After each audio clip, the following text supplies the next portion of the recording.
Hello प्यारे साथियों, फिर से एक नए वीडियो में आपका स्वागत है।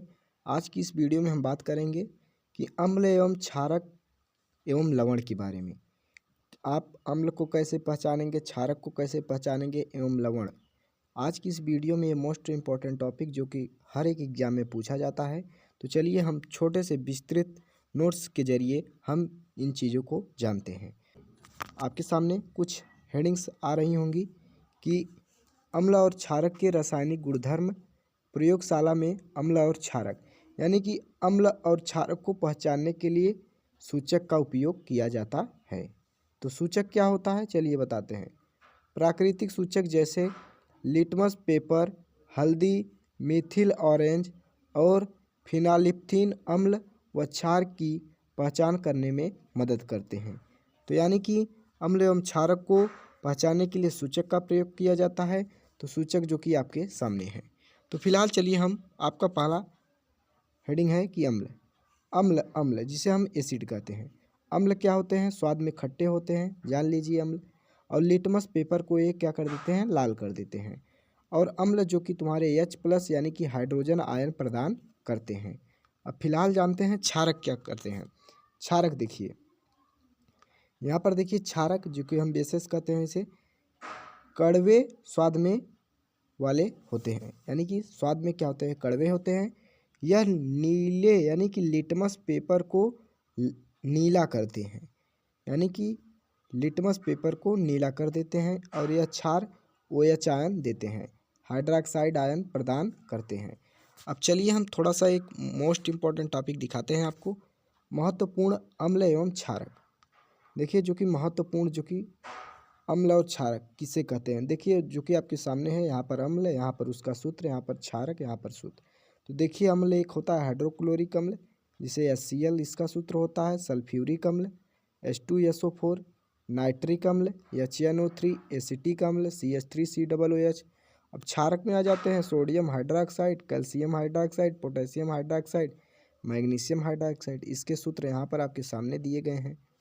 तो फिलहाल यहाँ पर थोड़ा सा इनका परिणाम देख लीजिए कि अम्लीय विलयन वाला लाल लिटमस को नहीं बदलते, लेकिन नीला लिटमस को लाल कर देते हैं। क्षारीय विलयन नीले लिटमस को नहीं बदलते, लेकिन लाल लिटमस को क्या कर देते हैं? नीला कर देते हैं। तो ये तुम्हारा था क्या नोट पॉइंट। अब बात करते हैं अम्ल क्षारकों की अभिक्रिया क्या होती है। अम्ल एवं क्षारक की अभिक्रिया। धातुओं के साथ अम्ल की अभिक्रिया। अम्ल धातुओं के साथ अभिक्रिया करके हाइड्रोजन गैस उत्पन्न करती हैं।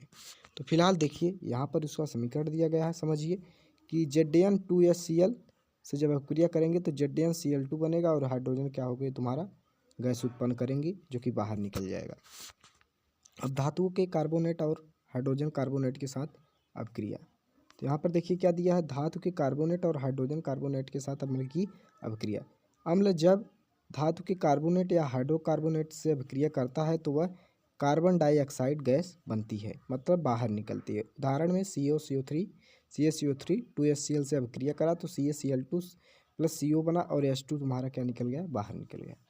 तो H2O जो कि यहाँ पर कार्बन डाइऑक्साइड गैस बनती है, जो कि इसमें, और जल। तो CO2 गैस पहचानने का इसे चूने का पानी में प्रवाहित करने पर दुधिया हो जाता है, जो कि तुम्हारा CO। अम्ल और क्षारक के विलयन में pH मान का प्रभाव। pH स्केल 0 से 14 के बीच किसी विलयन की अम्लता या क्षारिकता को दर्शाती है। जैसे अम्लीय क्या होगा? अम्लीय मतलब अम्लीय विलयन का pH मान कैसे पहचानेंगे? यदि 7 से कम है तो वह क्या है? अम्लीय है। 7 के बराबर है तो उदासीनी है। यदि 7 से अधिक है तो वह क्या हो जाएगा? क्षारीय हो जाएगी। तो अगला टॉपिक थोड़ा सा क्या पढ़ते हैं हम इसमें, इसका उपयोग क्या होता है दैनिक जीवन में, इसका उपयोग। यानी कि दैनिक जीवन में pH का महत्व। पेट में अम्लता, जो कि पेट में HCl की अधिकता मात्रा में उत्पन्न होने से एसिडिट होती है। HCl विलयन क्या है तुम्हारा? अधिक मात्रा उत्पन्न होने से एसिडिटी होती है, अम्लता। इसे ठीक करने के लिए जो कि एंटासिड जैसे मैग्नीशियम हाइड्रोक्साइड MgOH2 का होल ट्वाइस से ठीक किया जाता है।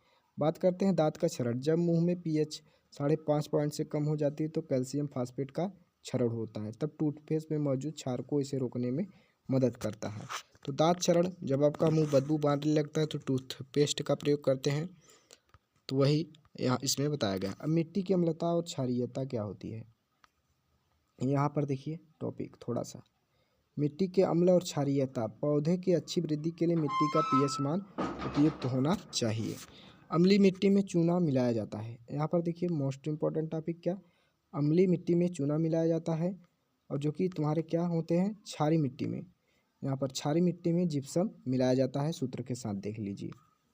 अब यहाँ पर लवण और उनके गुणधर्म थोड़ा सा पढ़िए, लवण और उनके गुणधर्म क्या कहते हैं। यहाँ पर देखिए अम्ल और क्षारकों की अभिक्रिया से लवण, इसे उदासीनीकरण अभिक्रिया कहते हैं। लवण बनते हैं इसे उदासीनीकरण अभिक्रिया कहते हैं। NaOH plus HCl, NaCl, H2O सामान्य नमक है क्या, NaCl। अब बात करते हैं सामान्य लवण। सामान्य लवण आपके सामने है, जो कि यहाँ पर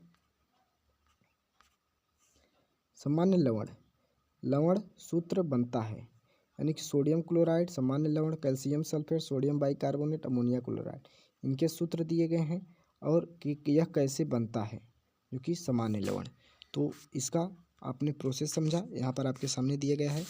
तो फिलहाल यहाँ पर देखिए महत्वपूर्ण रासायनिक यौगिक कुछ इसके बारे में कुछ समझते हैं। महत्वपूर्ण रासायनिक यौगिक क्या है, यानी कि बेकिंग सोडा जानते हैं, खाने वाला सोडा। रासायनिक नाम सोडियम हाइड्रोजन कार्बोनेट होता है बेकिंग सोडा का नाम। इसे केक या पेट की अम्लता कम करने के लिए किया जाता है। तो यह किस अभिक्रिया से बनता है, यहाँ पर देख लीजिए, इसकी अभिक्रिया थोड़ा सा देख लीजिए। बेकिंग सोडा का यहाँ पर अभिक्रिया दिया है, NaCO3 प्लस HCl से अभिक्रिया करके NaCl plus CO2 plus H2, इसका अभिक्रिया है, क्योंकि बेकिंग सोडा का। वाशिंग सोडा का थोड़ा सा देख लीजिए अभिक्रिया क्या है, यानी कि वाशिंग सोडा का नाम है सोडियम कार्बोनेट, कपड़ा धोने में प्रयोग किया जाता है, कांच और साबुन बनाने में किया जाता है। तो इस अभिक्रिया थोड़ा सा देख लीजिए यहाँ पर कि Na2CO3 H2O NaOH CO2 plus CO2, जो कि बीच में प्लस है। तो परीक्षा के लिए महत्वपूर्ण जो कि इतने थे, जो कि सभी एग्जामों में पूछे जाते हैं इससे प्रश्न। तो जो भी प्रश्न थे हमने डिस्कस किया आज की इस वीडियो में अम्ल एवं क्षार एवं लवण से।